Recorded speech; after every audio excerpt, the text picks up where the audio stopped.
Hey everybody, this is Craig Cottle, Director of Nature Reliance School. We had such a positive response to our first video on active shooter.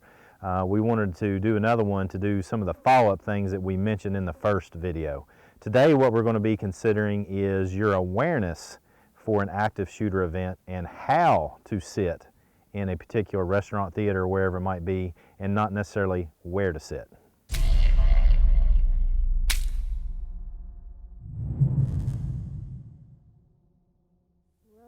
In that first video, what we did is we made sure that everybody understood that you should not sit in the center of the room, and I think that point was made clear. We got a bunch of trolls that got on there and put a bunch of other crap on the comment section. I deleted all that garbage. What I did leave, though, is a bunch of other people's comments about where you should sit because it was good information. If there's good information on the comments, I'll leave it. If it's troll worthy, I'm going to delete it, just so you know. So with that said, a lot of people pointed out that you should be aware of your exits and your entrances, and I could not recommend that enough myself. So wherever you sit on the edge of the outside. Don't sit directly in the center of the room, and have a visual on both the exits and the entrances into the room where you are. You should also have a plan on how you're going to exit under a unsafe condition. Now that said, there's a lot of CCDW instructors and carriers out there that want to comment that they're going to come to the aid and any number of things. If at all possible, you need to leave it up to the professionals, police officers, to be able to do what they do best, okay? Now, I know there's a lot of people that feel harsh judgment upon law enforcement officers, but here's the cold hard facts. 95% of them are good guys and good gals.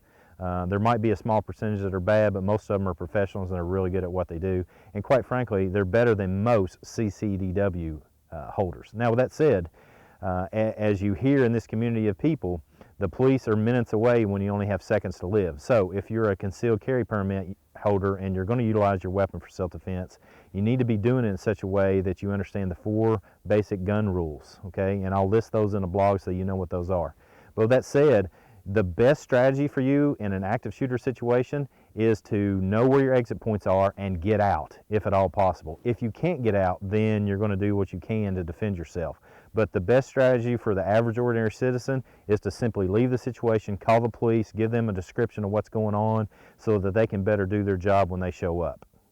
So with that said, I'm going to take some more pictures of some areas in the small town that I live in, and I'll have some commentary on those pictures so that we can discuss further the subject. But here's a summary of what I want you to get out of this video. Number 1, don't sit in the center of the room. Number 2, know where your exits are as well as your entrances are. And number 3, always be aware of who's coming in and coming out of the room in which you're located. And number 4, watch their hands. A lot of law enforcement officers are good at teaching and saying hands kill, and I couldn't wholeheartedly agree with that any more than I already do. If you can't see somebody's hands like you can't see mine right now, there is the possibility of a threat from my hands. If you can see my hands, then they're not necessarily a threat unless they have a weapon in them. So one of the first things you need to do in all situations is assess the hands of those that are coming in and out of a particular situation, the room that you're in, so that you can be more aware of what's going on around you. Again, awareness and avoidance are the keys for the average ordinary citizen like yourself and myself to be able to take care of ourselves and avoid confrontations rather than be in the middle of them. So here are the pictures that I took in my small town, talking about some different perspectives of what we're looking for, and I'll give you some audio commentary on what we're seeing there, and hopefully it helps. So in this first shot, what you're seeing is an entrance into a restaurant, and if you look directly across, you'll see 2 soda machines. Directly to the left is this next photo. That's the other entrance into this restaurant. What I want you to notice is that no matter which door a person might come in, they cannot see the seating of those in the restaurant. This would be a fairly decent spot for you to know that something was going down before they were actually leveling a weapon at you. And in that manner, you could do your best to prepare your family to defend itself. However, there is no good options for you to leave out another door away from the shooter. And so your only exit strategy is to go towards the same doors that they came into. Now these next 2, first thing I want to do is apologize that they're a bit blurry. However, the point I wanted to make by this particular restaurant is the door that you see me coming into here is the only door that you can easily see when you come into this restaurant. If you look down this hallway, you'll notice that at the end there's a bar there. And if you turn off to the left of the bar and go back towards the bathrooms, which I didn't take a picture of, you'll find an exit door back there as well, which means there is an entrance and an exit on opposite ends of the building. However, if you're not familiar with that restaurant, you would not know that. So this is why you need to know if there's any exit strategy for you, so you can remove your family or your loved ones or simply yourself in a situation where you might be in this restaurant.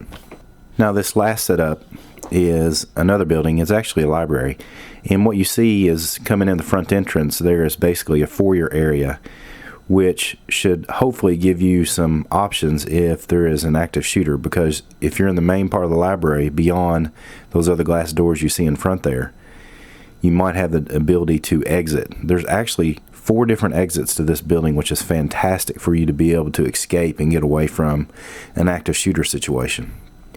Once you come into the main portion of the library, you see the help desk that's there on your left. Off to your right, you're going to see this long foyer right here, which would be a death zone for someone. So if you're going to station yourself in this library to study, I wouldn't stay in this particular line right here. I would get off on one of the side sections, much like we talked about in the other restaurants in the first video, so that you're not in directly center of the room. Now, I did take a picture of a person in the library who was off in one of those side sections, but she was sitting like this. And this is unfortunate, because if somebody were to come in the room, not even an active shooter, just somebody who wants to be aggressive or is crazy or just wants to be violent, this person has no idea that that person is right behind them and is therefore vulnerable to attack. Last but not least, I want to show you a bathroom. Here's some thoughts. If you're going to hide in a bathroom because it's your only option, here's the doors coming into this bathroom. If you go back into one of the stalls and wait, you're basically going to sit and wait, and if somebody comes in there, there's nowhere for you to go. However, if you station yourself here, directly right next to the door, you both have the opportunity to defend yourself against the aggressor, which is a whole different strategy in and of itself, as well as you could easily exit through the door if someone came in it. Again, if you have some comments, you're educated, and law enforcement officer, military personnel, or instructor of tactical skills, and you want to share some good points in the comments below.